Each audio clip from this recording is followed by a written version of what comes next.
The following video may contain sensitive topics. The views and opinions of the presenter to these are plainly his own. Furthermore, any and all views and opinions of the presenter do not in any way reflect the views, opinions, statements, and advocacies of his personal contacts, his family, his affiliations, and his profession. While the presenter makes a commitment that all content is original, he is obliged to cite references or acknowledge resources mentioned or used in the production of this video.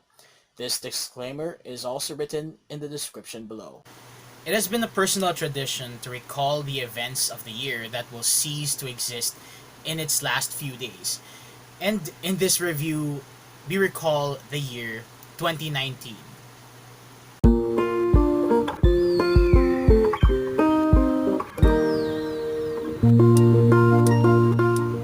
Hi guys, Ian here, and as you might be aware by now, let's review the year 2019. It has been a crazy year when it comes to world events, local issues, and unfortunately in my personal life, it sucks. Now, the latter of which is basically my personal life, I will not tackle into that, okay? I'll not tackle that in this review. Now that everyone has made their say in their respective platforms and channels, I have reserved mine to basically nail the coffin that was the events of the year we will leave in the next few hours or in the next few days, depending on how long would this be and how long would be my editing time and how long would the uploading time would be.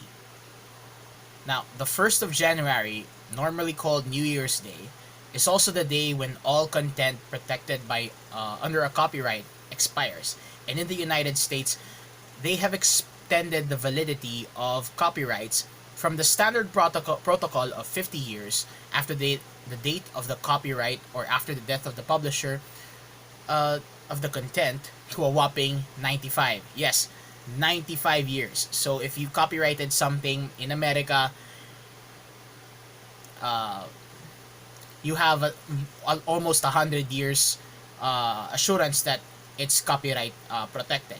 In 2019, all copyrighted content published in the year 1923, at least in America, have had their claims removed and have thus entered public domain. Among the many works that entered this year is the hymn "Great Is Thy Faithfulness," written by Thomas Chisholm, with William Riñon composing the music for the piece.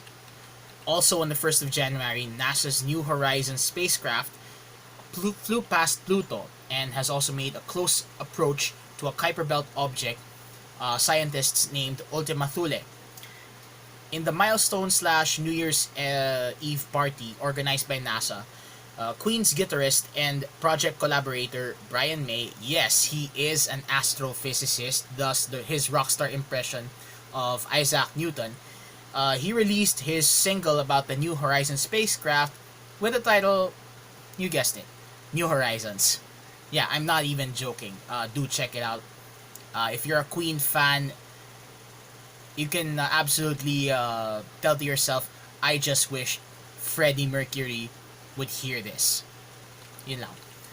It has also been a very busy and significant year for science in general and space exploration in particularly. 2019 is the 50th anniversary of the very first time man's small step made its mark on the moon. A giant leap for mankind and the advancement of science and the excitement for all things space exploration. Israel, India, and China made their own respective moonshots this year with moderate results and failed landings.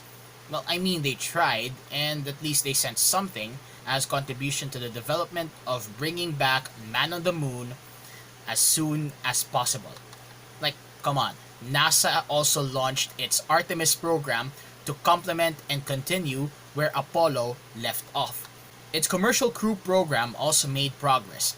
While it was not absolute successes for the two launch providers involved, which is SpaceX and Boeing, it is still excited those who would like to see astronauts lifting off to the International Space Station from Cape Canaveral after almost a decade of relying on spare seats on Russian Soyuz capsules. The very first photo imagery of a black hole has also been released this year, thanks to the multinational effort of the scientists forming the Event Horizon Telescope. Not to mention the very first ever all-female spacewalk in history. Well, it's just two female astronauts from the International Space Station, but yeah, it's still a milestone. Back on Earth, Callao Cave in Cagayan has also been in the scientific spotlight as a form of prehistoric man now known in its scientific name Homo luzonensis was discovered. Also on the 20th of May, some of the base measurements in the metric system, specifically the kilogram, the ampere, the Kelvin, and the mole, have been redefined by the International Bureau for Weights and Measures. These measures would also affect other base units. As a Catholic, I have also been interested on the ins and outs of religious stuff. The Ukrainian Orthodox Church, as a sign of defiance to Russia, severed its ties to the Russian Orthodox Church and realigned its communion with the Church of Constantinople as an autocephalic entity. It's a messed up political thing in the Orthodox are into, I have to tell you. But since 1054, it's been like that, and it's just unfortunate that for the Eastern churches, since Catholics consider them as its other lung. Now, on the 27th of January, the Catholic Cathedral of Muslim-dominant Holo was bombed by Islamist terrorists, resulting in multiple casualties from both the Christians and Muslims. As for the Pope, he also made 5 major apostolic visits outside Europe this year, which includes the trip to the Middle East, a grand tour of Africa, and a visit of Thailand and Japan. On the 12th of February, in compliance with a treaty they signed with Greece, the former Yugoslav Republic of Macedonia rebranded itself as the Republic of North Macedonia, recognizing that the land of ancient Macedonia spans not only the country's current territory, but also areas of northern Greece, which I would conveniently call South Macedonia or Greek Macedonia for the lack of a better term. There are also highlighted tensions with the United States dealing with a trade war against China and the good old nukes from North Korea, not to mention the ongoing protests in Hong Kong, who insists to remain in their old British ways rather, and refusing to kowtow to the whims from the powers that be in Beijing. And I am looking at you from Rome, Your Holiness.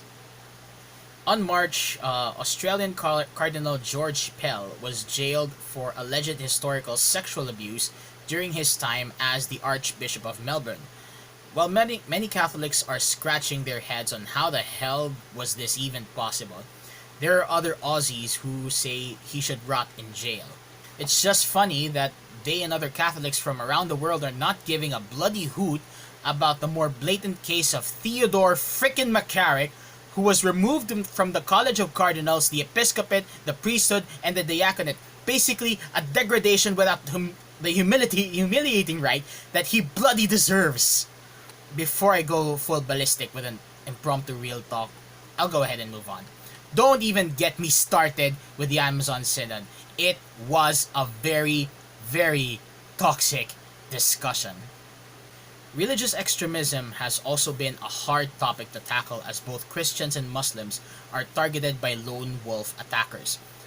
On a Friday Ides of March this year, the 15th if you don't know the reference, an Australian man gunned down Muslims praying in their mosques in Christchurch in New Zealand, citing the move as retaliation for the Siege of Vienna and other historical events where Muslims invaded Catholic realms. This prompted world leaders and prominent groups, brands, and individuals to condemn the attack. Now, regardless if it is connected or a retaliation to the Christchurch shootings, Sri Lankan Christians were killed when a string of bombing attacks targeted churches happened on Easter Sunday this year. Natural disasters have also struck the world this year. Storms brewed over the US East Coast, Japan, Korea, and even on the Indian subcontinent, resulting to flooding, landslides, and extreme temperature drops. The Spanish Canary Islands and the whole of Australia also experienced the worst forest and bushfires this year. Our country is not safe either, since we have been ravaged by storms and earthquakes, especially our brothers in the south. The most recent storm being Fanfone, or Ursula in the local nomenclature, which ruined our country's celebration of Christmas Eve. Tragic events also unfolded in 2019. The Notre Dame Cathedral in Paris caught fire during Holy Week, with suspicions that it might have been an arson attack. In July, Kyoto Animation's building was deliberately lit by a disgruntled former employee, leaving many animators dead and its database destroyed. Also, political turmoil was prevalent in this year. From the war on drugs in our country to the Philippines senatorial midterm elections to the tensions in the seas between our country and Vietnam, which are being claimed by Red China, to the Gulf of Oman incident, to the arrest of WikiLeaks whistleblower Julian Assange, to the rather suspicious and curious death of Jeffrey Epstein, to the extensive protests and riots in Hong Kong and Chile, to the Brexit issue resulting in Theresa May's resignation as British Prime Minister and Boris Johnson succeeding her, and everything in between and beyond that, to the climate strikes that Greta Thunberg, her 30 minutes of fame and Time Person of the Year accolade, to the trial and sentencing of people behind the MH17 crash and the Maguindanao massacre, to the impeachment attempt of the Democrat majority U.S. lower house Congress against Republican President Donald Trump. The list goes on and on and on and on. Other than leadership changes in the UK and the Philippines, Afghanistan, Algeria, Argentina, Australia, Austria, Bolivia, Brazil, Canada, Chile, Denmark, Ecuador, Ethiopia, the European Union, Finland, Greece, India, Indonesia, Israel, Japan, Kazakhstan, Latvia, Nigeria, Poland, Portugal, Spain, Sudan, Thailand, Ukraine, Uruguay, and Venezuela, dami nun have either had an election, inaugurated a new leader, or have coups or protests attempted in their respective governments. Of all these countries, we can highlight that of Thailand and Japan. After the death of his father Bhumibol, Vajiralongkorn became king of Thailand, but have politely asked his privy council to allot a 1-year mourning period in order for the whole country to grieve with the royal family for the death of his father. Once the cremation ceremony and burial of King Bhumibol ended, the preparations for the coronation ceremony took effect. On the 4th to the 6th of May, Vajiralongkorn was anointed and crowned as King Rama X of Thailand, and was paraded through the streets of Bangkok to the march arrangements of his father's jazz compositions. Yep, that actually happened. King Bhumibol was a jazz lover and a jazz composer, aside from being a monarch. Prior to the coronation, King Vajiralongkorn married military officer, royal bodyguard, and longtime partner Suthida Tijai in a marriage ceremony at the Dusit Palace in Bangkok. Also, in Japan, the Heisei era of Emperor Akihito ended on the 30th of April as he abdicated the chrysanthemum throne, with Crown Prince Naruhito being declared as successor. At the stroke of midnight of the 1st of May, the Reiwa era began, and 5 months later, Emperor Naruhito was enthroned, with his younger brother Akishino designated Crown Prince. And in speaking of royal families, the celebrated House of Windsor has welcomed its new member, Archie Harrison Mountbatten Windsor, or Lord Archie Windsor, or Master Archie Windsor for short. He is the first child of Prince Harry, the Duke of Sussex, and his wife Meghan after their royal wedding last year. The child is 7th in line for the British throne after his dad and his 3 cousins from his uncle Prince William. 5 years after abdicating the Spanish throne, King Juan Carlos announced through a letter to his son and current monarch, Felipe VI, that he is set to retire from public life on the 2nd of June this year. Now, we wish His Majesty the best for his retirement. Other highlights of the year were the Philippines' hosting of the Southeast Asian Games, the very last ever Volkswagen Beetle rolling off, the Mexican cartel war that sparked off another after the arrest and sentencing of drug lord Joaquin El Chapo Guzman, and the Amazon rainforest fires. This year also marked several anniversaries, and I'll try to make this as fast as possible. It's the 500th death anniversary of Leonardo da Vinci, the 250th birthday of Napoleon, the 150th birthday of Mahatma Gandhi, the 100th anniversary of the Treaty of Versailles, which technically ended the First Great War, the World War I, the 80th anniversary of the beginning of the Second Great War, or World War II, and the 75th anniversary of the Normandy landings, which we now call in history as D-Day, as well as the later landings and the Battle of the Bulge. It's also the 50th anniversary of the Apollo 11 mission, as mentioned earlier, the comedy series The Brady Bunch, as well as Sesame Street. 40 years ago, Skylab, the America's first space station, was deorbited. It was also the 40th anniversary of the election of Margaret Thatcher as British Prime Minister, the 40th anniversary as well of ESPN, as well as the Sony Walkman. 30 years ago, The Little Mermaid was debuted, as well as the film When Harry Met Sally and that fake orgasm scene. Also the film Dead Poets Society, Madonna's song Like a Prayer, Billy Joel's final chart-topping single We Didn't Start the Fire. And I kinda admit I should have known the content of that song prior to listening to any metal song depicting history. It's also the 30th anniversary of Baywatch, the reign of Michael Jackson as the king of pop, Microsoft Office, Game Boy, The Simpsons, and the fall of the Berlin Wall. 2019 is also the 25th anniversary of The Lion King, Forrest Gump, Pulp Fiction, the O.J. Simpson case, the pilot episode of Friends, the death of Nirvana's vocalist Kurt Cobain, and Mariah Carey's iconic song, All I Want for Christmas Is You. Yeah. 25 years na palang yung kanta na yan, and it doesn't rust away. I don't know why. 2019 is also the 20th anniversary of SpongeBob SquarePants, though its creator Stephen Hillenburg died this year. May he rest in peace. It is also the 20th anniversary of Cher's song Believe, Ricky Martin's Livin' La Vida Loca, and the formation of the Swedish heavy metal band Sabaton, which released their single Bismarck for that occasion. You can just check it out or Google it or search it on YouTube. Bismarck. Part yan ng ano. I mean, it's always in the first 5 videos. I can assure you that. 15 years ago, we have first heard James Blunt's song You're Beautiful, as well as we have also viewed the film Napoleon Dynamite, the pilot episode of House, and the final episodes of Friends and Sex in the City.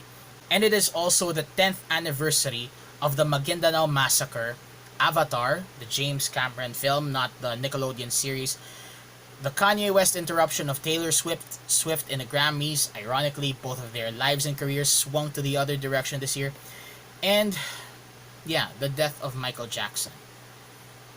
Okay, that was not all the anniversaries this year, but I would like to move on, so let's do that. Many known individuals have also left us this year. Among them are Bruno Ganz, the iconic actor who portrayed Hitler in the film Der Untergang, or The Downfall, which has been the face of all Hitler rant memes. If you see a Hitler rants to this or Hitler reacts to that, it's basically Bruno Ganz portraying Hitler in the film Der Untergang. I can assure you that. Also, Grand Duke Jean of Luxembourg also died this year. He was a war hero as he liberated the country from the Germans in World War II as heir to his mother, Grand Duchess Charlotte. Also, Grumpy Cat, the most memed feline of all time due to the grumpy face it has, also died this year, as well as Russian cosmonaut Alexei Leonov, who made the very first spacewalk. And finally, it's Roxette's vocalist, Marie Fredriksson, also left us just recently. In the YouTube world, a few creators also left us.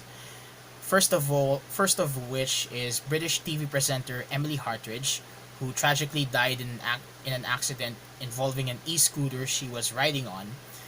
Basically, parang premonition na rin kasi her very last video features that e-scooter before the accident.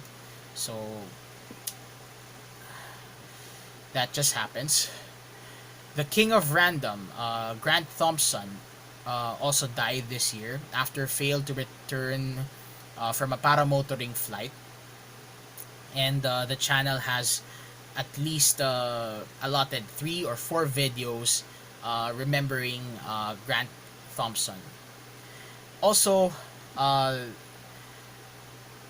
third YouTuber who died this year is American Nintendo Switch gamer Eteka, who sadly took his own life as he was suffering from mental illness. Now, if you or someone you know is in need of help, please reach out and do not be afraid to ask for help, because you are never alone and you matter. And trust me, I'm also struggling like you do, and I'm trying to ask for help as well. So if I'm struggling and you're struggling, it's never too late, and it's never an issue asking for help if you need help. So please do get some help if you're having a hard time. Okay, we can do this. In the local scene, we also mourn the deaths of SM Prime Holdings big boss Henry C. Sr., JG Summit founder John Gokongwei, Supreme Court Associate Justice Leonardo Kisumbing, legendary Pinoy rock star Pepe Smith, early 2000s comedians Bentong and Chocolate, singer, actress, and former MTR-CB chair Armida Sigion Reyna, EDSA Shrine architect Francisco Manyosa, Bangko Sentral Governor Nestor Espinilla, broadcast journalists Joseph Ubalde and Cesar Apolinario, former House Speaker Prospero Nograles, former swimming athlete Susan Papa, the legendary Manoy Eddie Garcia, who unfortunately died in a freak accident during the taping of a scrubbed GMA teleserye, environmental advocate and former DENR Secretary Gina Lopez, post-war matinee idol Lito Legazpi, who is the father of Zoren and grandpa of his twins Mavi and Cassie, former senators Rene Espina and Aquilino Pimentel Jr., film actress Amalia Fuentes, cultural and history enthusiast Carlos Celdran, yeah, that guy who interrupted a religious service inside the Manila Cathedral, yeah, he kicked the bucket this year, and comic book artist Jerry Alangilan, aka Comiquero. Now, may the souls of all these people rest in peace. Okay, so since I'm running out of time, or if I already did, let me just get to the very select pop culture highlights of 2019 and tackle the general trend of the 2010s in another video that I would likely release as a post-mortem in 2020 or as a live thing. Bahala na. I just have to get this recorded since, yeah, I mean, I just have to. And then the 2010s review, that could wait.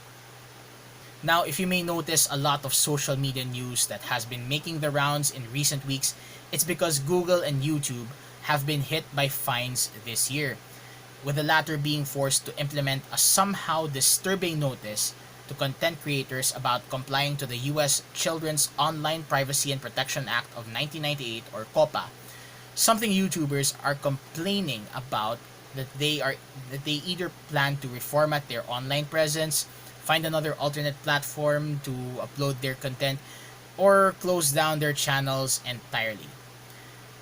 Now, other than the drama in the beauty community, which I'm very much wondering why it exists in the first place, but it does exist, Belle Delphine selfing her bathwater online, Matthew Hussey being caught in the middle of the Shawn Mendes Camila Cabello shipping thanks to Senorita, the dissing between the infamous Logan Paul and KSI, which resulted in a settlement inside the boxing ring, the race to 100 million subscribers between the mighty Indian media corporation T-Series and the 19-year-old army of independent content creator PewDiePie, as well as the scuffles and trends from local YouTubers such as the talent debacle that is Idol Philippines, the backlash of the hip-hop community about the arrest of Looney, Keith Talents, Scustockley and the rest of X Battalion, Jose Halorina, Donalyn Bartolome, Ivana Alawi, and the reactions made by Makagago this year to all of them and others, which Nico David made a grand debunk of. Don't even get me started at that, as they should have settled all that crap offline. And also, it's because it's 2.5 bloody hours long. I don't have that much time to review it. Kasi nga, bukod sa nakakatamad ng atong panahon na to, nagbabangayan pa sila.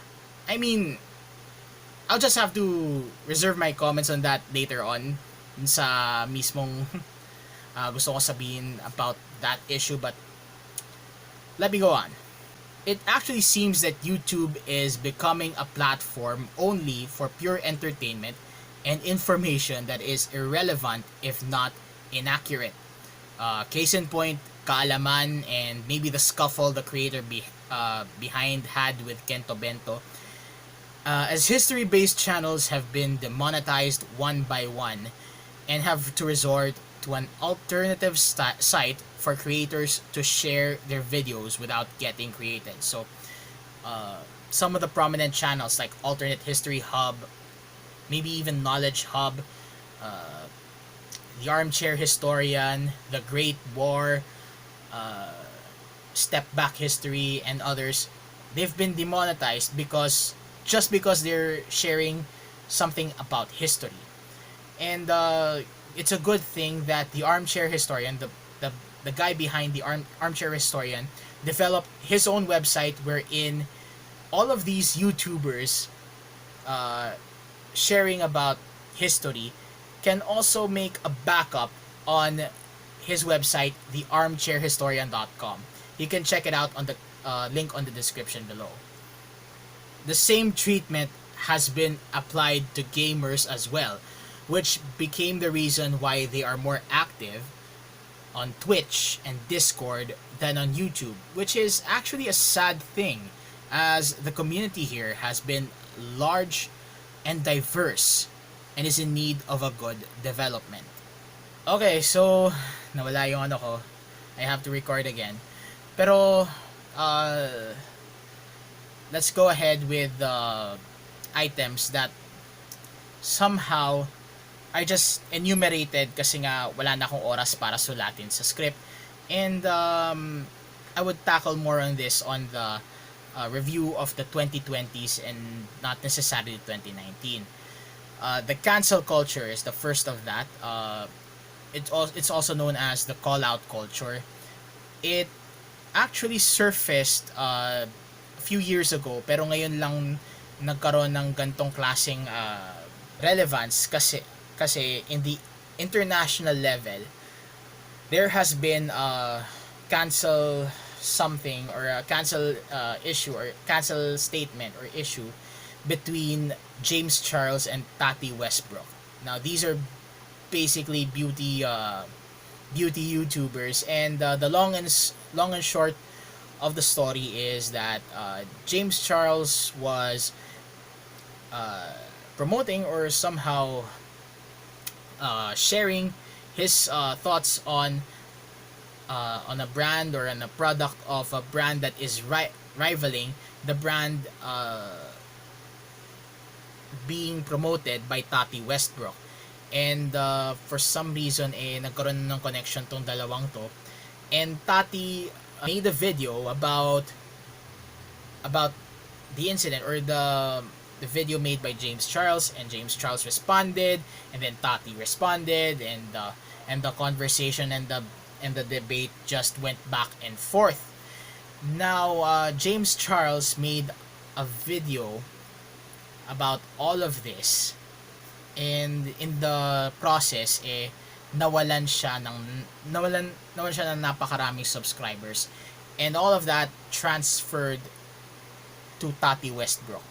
Then James Charles made another video explaining his side and all that, and for some reason some of his former subscribers went back, or at least bumalik yung halos bumalik yung dami ng subscribers niya dati bago nag drop and all that, and nawala din yung na-gain ni Tati Westbrook. So sobrang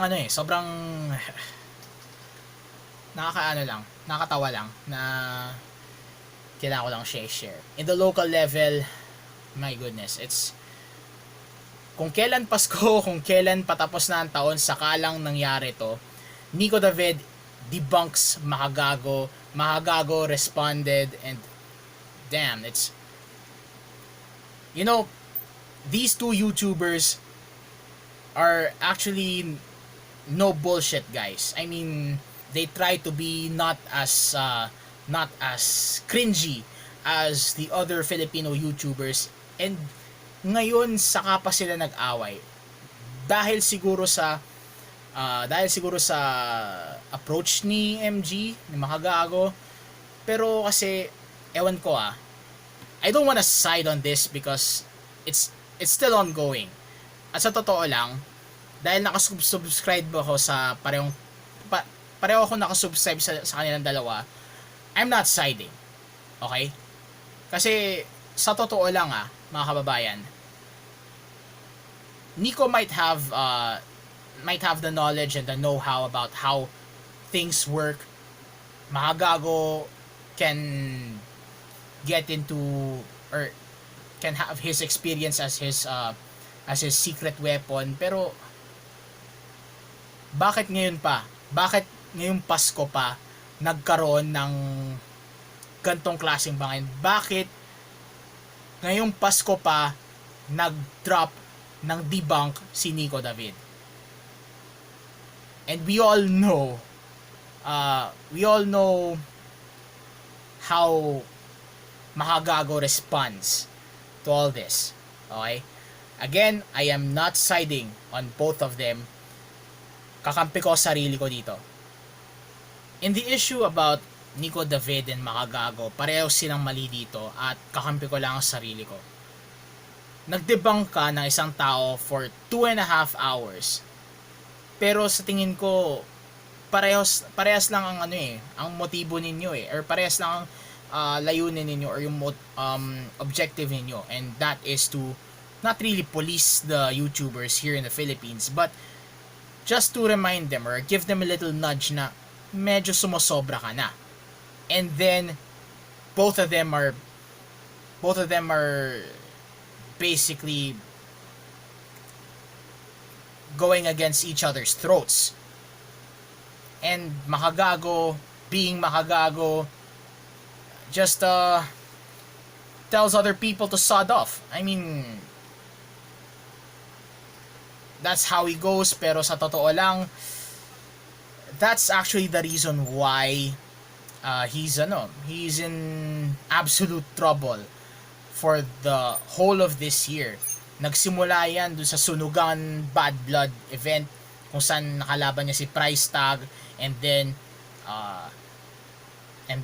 members of Explat Battalion and Shernan got some cheap shots with him.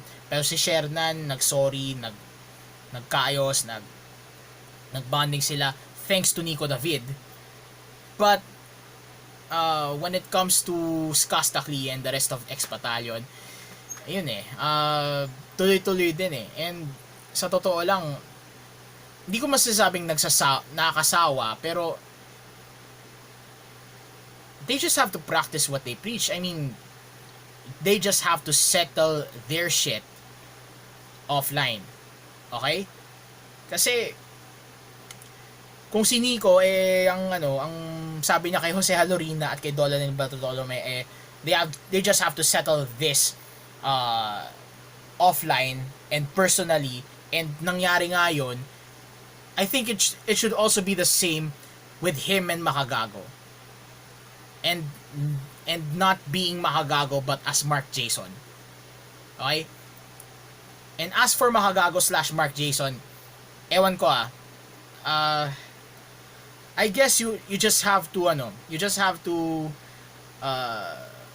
review yourself na yeah, you just have to continue to mature in your life kasi nga magiging tatay ka na, and you have your own business and all that. Actually, wala akong masamang tinapay sa parehong panig, but it just has to stop. It just has to stop by the end of this year. Yun lang ang masasabi ko. As someone who understands the way both of these guys think, they should just stop sharing things online and settle this like real men. Of course, without clenched fists, but with open hands in dialogue. Okay? So, sana maayos nila to na walang nangyayaring insidente, walang violent incidents. Yun lang masasabi ko as a subscriber of both Nico David and Makagago. Yun lang. Now, let's go for the trends and memes. Medyo mabilis lang, and it's in no particular order. We have Curb Your Enthusiasm.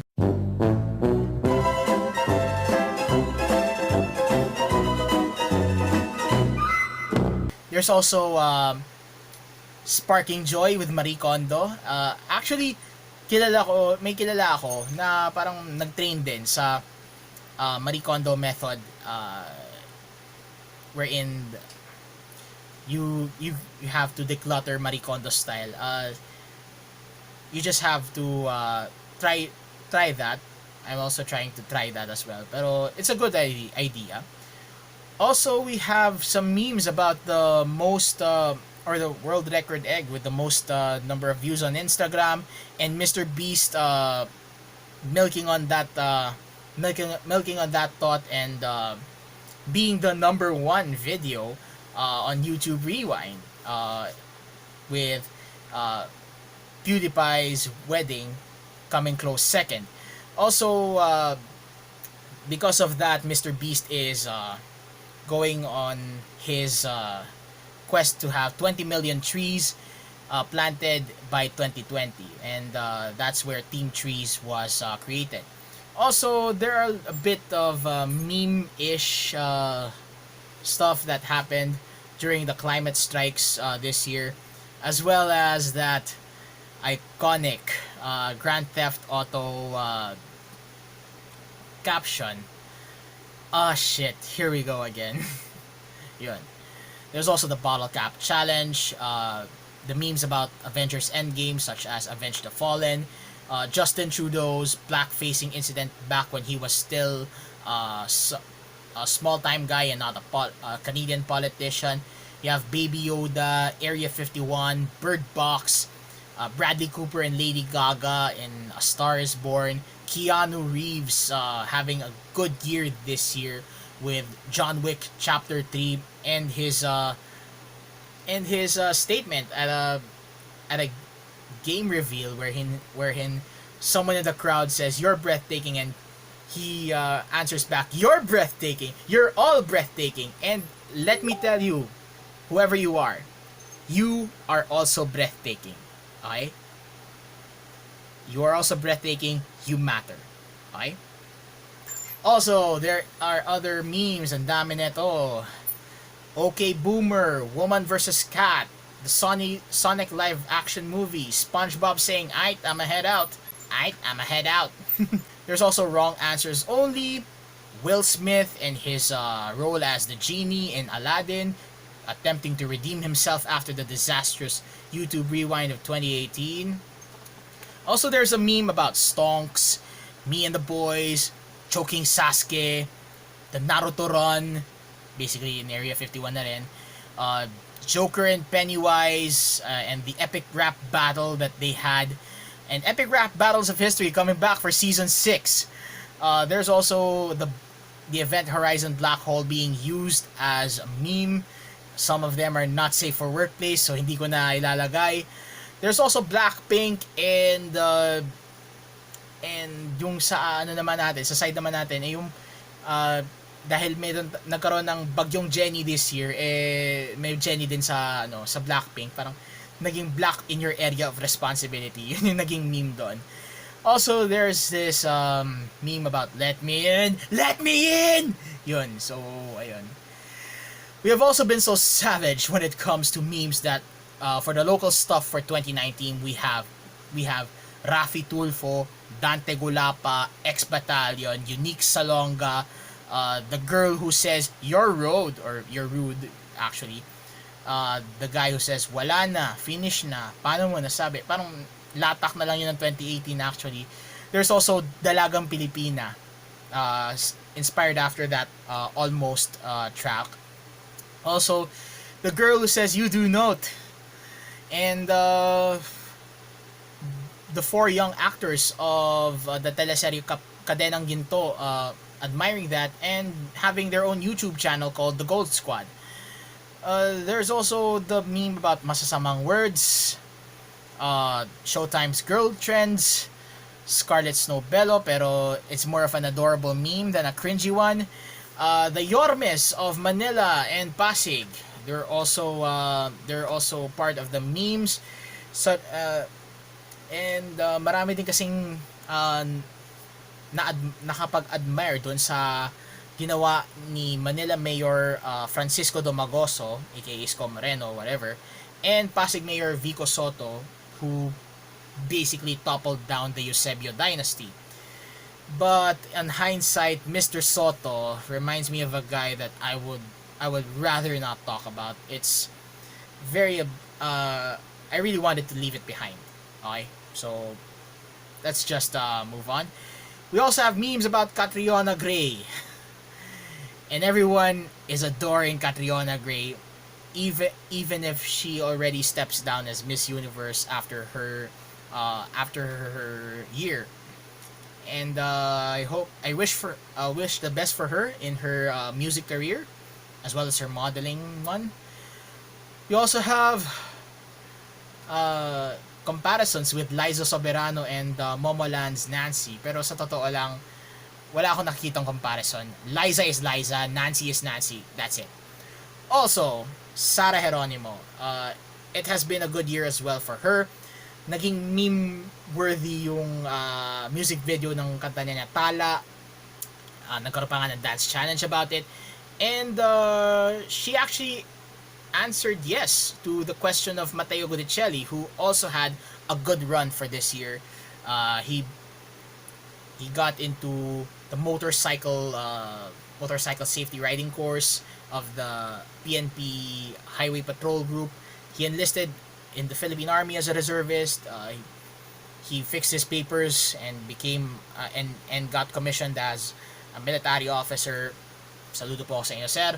And congratulations that it has been a good year for Mateo and Sara, and I really hope that they get married soon, and their married life would be let's say for forever, and I hope that forever would never be enough for them to love each other. I'm getting the puns on that song, on the Nene Days of Sara Geronimo. Sorry about that.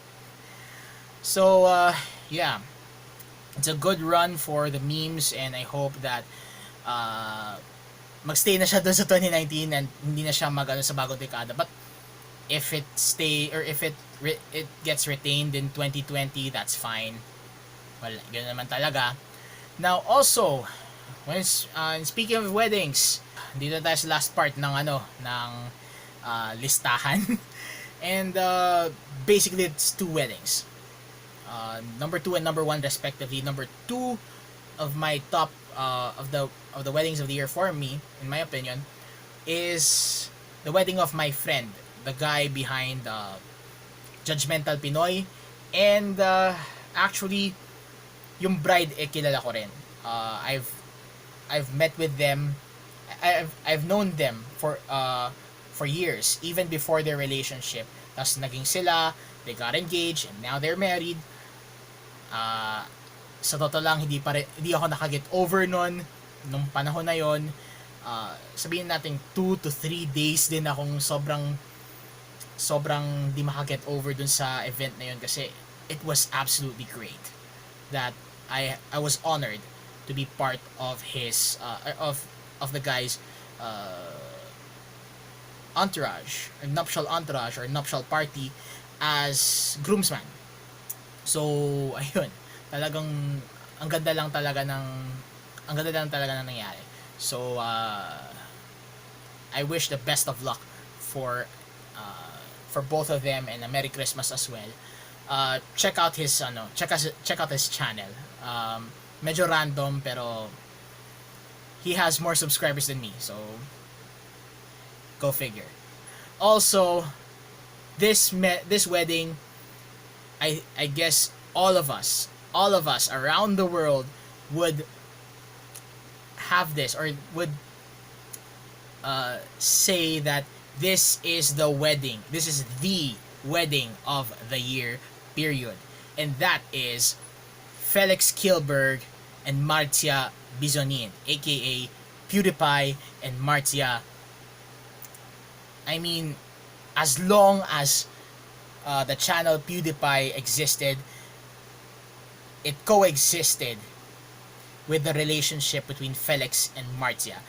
And every single time that Marcia is featured on Felix's videos as PewDiePie, my goodness, everyone really loved how she speaks. I mean, she's an Italian girl with a squeaky voice, matines, and maybe that's one factor why Felix loves her.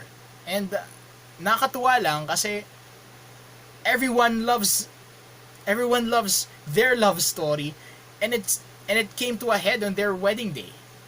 And their wedding day, the video of their wedding day became one of the most viewed videos on YouTube this year. So I could say with all my heart that would be, I mean, their wedding is the wedding of the year. And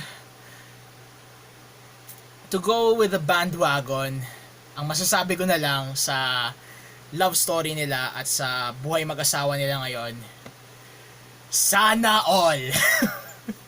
Yun lang ang masasabi ko. Hi, Post Prodi in here. Pasensya sa quality, pero I just wanted to have a quick side note on PewDiePie and Marcia. Around this week, hindi ako sure kung last week or a few weeks ago, nag-tweet si Marcia na ninakawan daw yung property nila ni Felix sa Japan. And they lost 90% of the items that they have there. She might sound materialistic at inaamin niya yun, pero kasi sinasabi niya na parang ang cryptic message yun is kahit na sabihin nating madaling ma-replace yung mga ano na yun, yung mga gamit na yun, since yung status ng asawa niya ay isa sa mga pinakamalaking or actually pinakamalaking YouTuber sa buong mundo, and she's carving out her own niche as a fashion designer and all that, nawala yung sentimental value na yun nung ninakaw yung mga gamit na nakuha sa kanila. So yun lang naman masasabi ko doon, yun yung side note ko sa ano na yun. And pasensya na rin sa background noise dahil nga medyo minadali ko lang din tong side note na to. Now, To wrap this all up, 2019 has been a very jam-packed year. And since I cannot put all the eggs in one big basket, because it's already full to the brim and it might burst out, let me end this review by saying this line, which, if you are a Game of Thrones fan, is iconic as the popular HBO miniseries ended its 8-year run. The watch has ended. It is the end of the year and the end of the decade, the 2010s. And the reason why the last part of this video is basically just a rundown, an ad-lib rundown of the latest trends is because we would attempt to dive deep into what would be known in history as the decade of memes. And I'm serious about it. In just 10 years, we have evolved our sense of entertainment from solely consuming it to also producing it. The power to put your message across what Marshall McLuhan calls the global village has materialized. But with this power, and I'm not quoting Voltaire or Uncle Ben here, comes risks and complications. And I will tackle that on the next video about the decade that will pass, which might become a post-mortem and my very first video for 2020. We'll see about that. So, what do you think about what happened this year, 2019? Leave it in the comments below. Please also like this video if you like the content rather, or the video. You can also share this if you want to tell everyone this is a good insight for the year 2019. Also, it would help me if you would subscribe to this channel and ring the notification bell so that you would be informed with my next set of videos.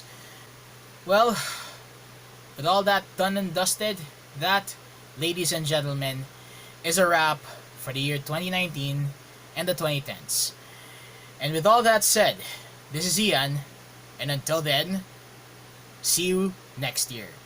Have a Merry Christmas and have a Happy New Year for 2020. Enjoy the fireworks. Bye, guys. Yes!